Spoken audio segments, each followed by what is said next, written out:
Զրուցում ենք Լույս տեղեկատվական վերլուծական կենտրոնի տնօրեն Հայկ Այվազյանի հետ։ Պարոն Այվազյան, չգիտեմ տեղյակ եք թե չէ, բայց իդրաֆթում այսպես քննարկման է դրվել իրական Հայաստանի գեղագիտության տեղորոշման եւ աջակցության հայեցակարգ, ըստ որի հանրային պաթոսը փոխարինվում է իրական կյանքի բովանդակությամբ,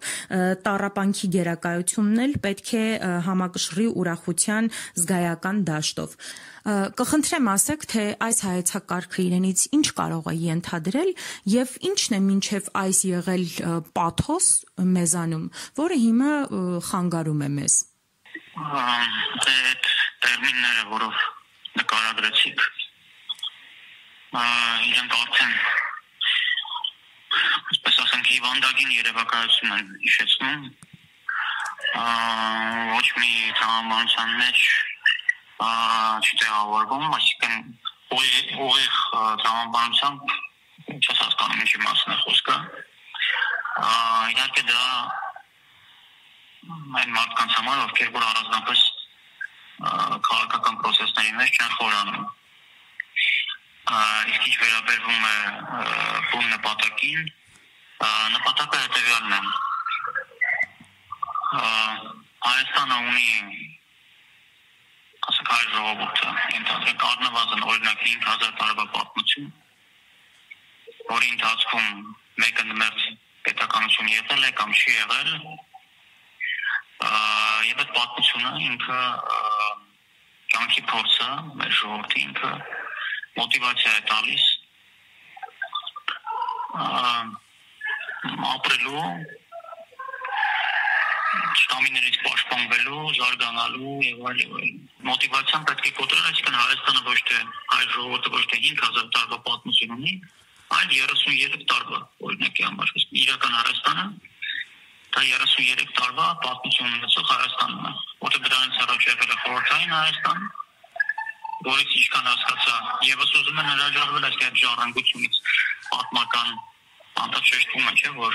օրինակ ցեղասպանության ընդունման հարցը դա աշխարհաքաղաքական կենտրոնների կողմից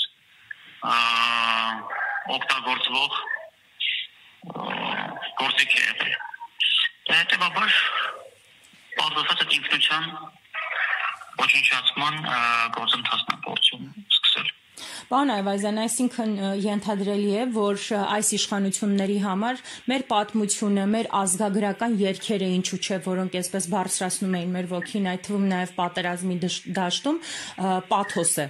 որից պետք է հրաժարվել։ Դա միայն իշխանություններին չի, բնականաբար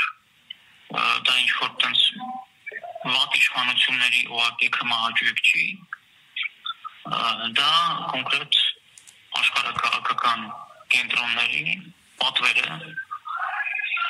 տվյալ դեպքում հավաքական արևմուտքի Միացյալ Նահանգների գլխավորությամբ,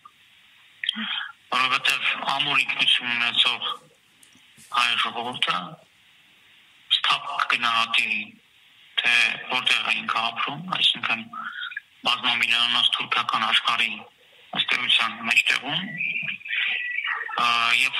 ըստ այդմ ինքը միշտ կձգտի իր անվտանգությունը ապահովելու համար դաշնակցել Ռուսաստանի հետ, որպեսզի այդ ձգտումը մեկը միշտ հանվի եւ Ռուսաստանն էլ ըստ էության զրկվի հենարանից, դրա համար պետք է ինչ անել հայ ժողովրդի ինքնությունը ոչնչացնել, որպեսզի նա չմտածի, որ ինքը վտանգավոր տեղ է ապրում, վտանգավոր ռեգիոնում, որ ճշտամիներով է շրջապատված, որոնք ուզում են իրեն ոչնչացնել, խլել ուղղակի առօրյա կյանքով ապրել, ուտել, հանգստանալ, զվարճանալ եւ այդպես։ Ինքը ոչ մի բան մասին չի մտածում։ Այն կենտրոնները իրենք նպատակը հետևելն է։ Իրենց աշխարհաքաղաքական հակառակորդ Ռուսաստանի դեմ այդ ամեն ինչը օգտագործել։